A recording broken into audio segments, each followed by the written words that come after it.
Let's see how this one goes. I have a bunch of other decks with the new wings that I want to make videos for, because a lot of them I haven't even streamed yet. I'm gonna make it a point to like make videos for the website before I stream them. That way, yeah, because I want you guys to feel like you're getting more than just watching my streams. Like, I think a week before I play decks, I will make a video for them on Tempo Storm, and then I'll stream them. I have like 6 or 7 in mind that I think would be really good. Well, I do have one explosive trap, so it's so tempting to keep this entire hand, even though Unleash the Hounds a lot of times is just the only card that matters. Man, keeping Hunter's Mark isn't even that bad, because sometimes they're playing Handlock, believe it or not.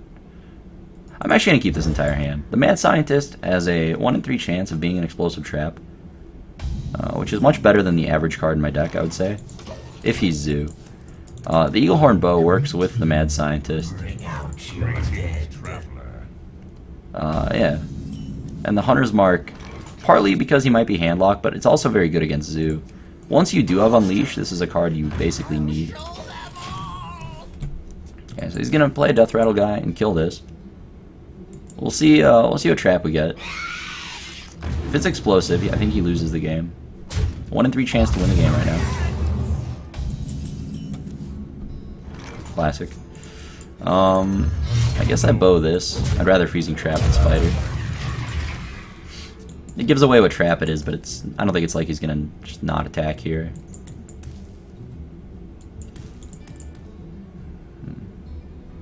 This is interesting. Like, normally I just mulligan every card that's not Unleash the Hounds. Maybe that was the safer strategy. Alright, let's develop some more creatures. So against Zoo, you're pretty much the control deck. Right around turn 8 or 9, you can usually burst them down if you've lived long enough, like once you have the mana. Because the way the hero powers match up, like, Hunter's always favored in the long game. This deck does have trackings too, so like the odds of me getting a leash are even higher. Maybe that's a reason I should have mulliganed, I don't know. The Scientist seemed really good to keep though, and you know, once I have the Scientist, the bow seemed really good. Maybe the Hunter's Mark was questionable. It's nice to have Doomguard answers though, Dark Iron Dwarf answers. A lot of times they set up their creatures so all their stuff's at 3 health. And it's like the only way that you can deal with that with an Unleash the Hounds. I really hope he makes that attack. This Mortal Coil? What's going on? Okay. That's fine. So here's a situation where Leok is actually just insane.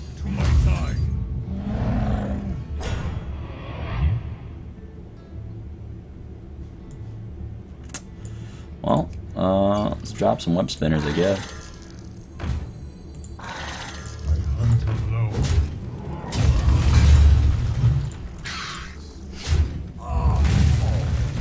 Do I want to kill the front half of that? I don't think so.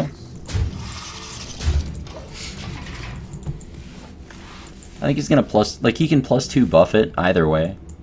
So might as well have him do that first, and then I'll trade one of my 1 power creatures for it. I'm actually ahead on board against Zoo, which is pretty crazy. Like, get in there and fight, maggot. I guess one of the strengths of this deck, like you just draw the creatures sometimes, works out well. Must have Soulfire too. Hopefully he discards Doomguard.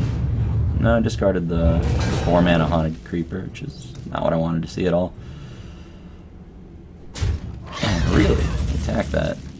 Okay. Let's see what these give us.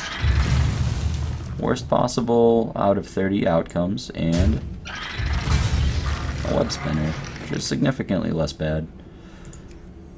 Okay. Let's play the cheap beast first in case I draw Animal Companion. Unleash the Hounds. Well, Buzzard's dying next turn, so it just makes sense to do this. It's a good draw.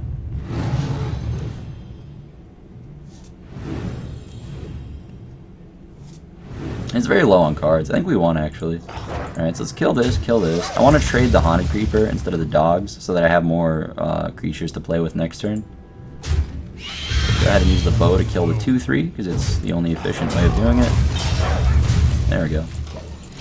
Yeah, I feel really far ahead here. should be pretty tough to lose from this point. Z's very bad at catching up when it has an empty board. The light protects me.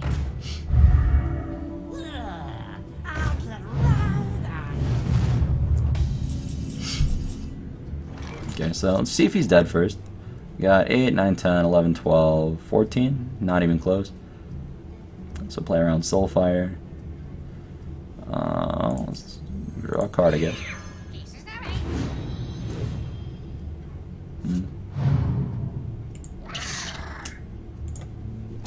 So what beast we get?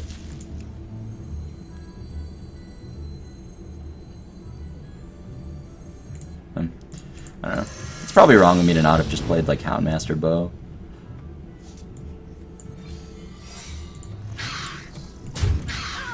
Yeah, it is what it is, though. It really doesn't matter how I sequence things at this point, honestly.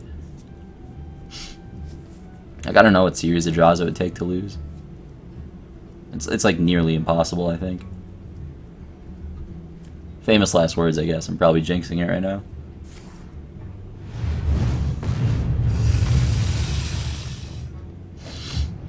Okay, yeah, there's just no way to lose.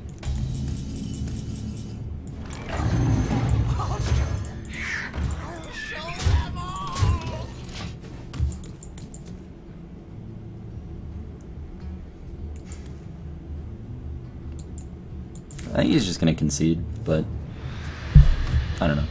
Put this apple on your head. That's pretty crazy. Like, we were ahead on board without an Unleash the Hounds. So maybe it is right to mulligan that way, where I like kept the Mad Scientist and the bow. I've seen so few decks that aren't Hunter that I don't even know like how the matchups all work out quite yet. But yeah. Alright, well, I hope those games are a bit helpful for you guys. In terms of mulligans, I could play a few more, I guess. I have to get going in 10 minutes though. I got errands to run. Yeah. Anyway, I'm going to make sure I do more videos. I have a bunch of other classes that I want to show you guys. I also have like 4 other Hunter decks that I think could be tier 1. Because there's lots of ways to build the class right now.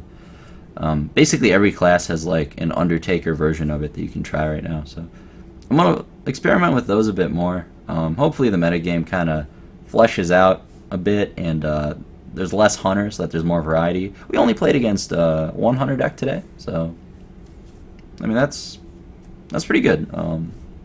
Anyway, yeah, I will see you guys next time. Thanks for watching.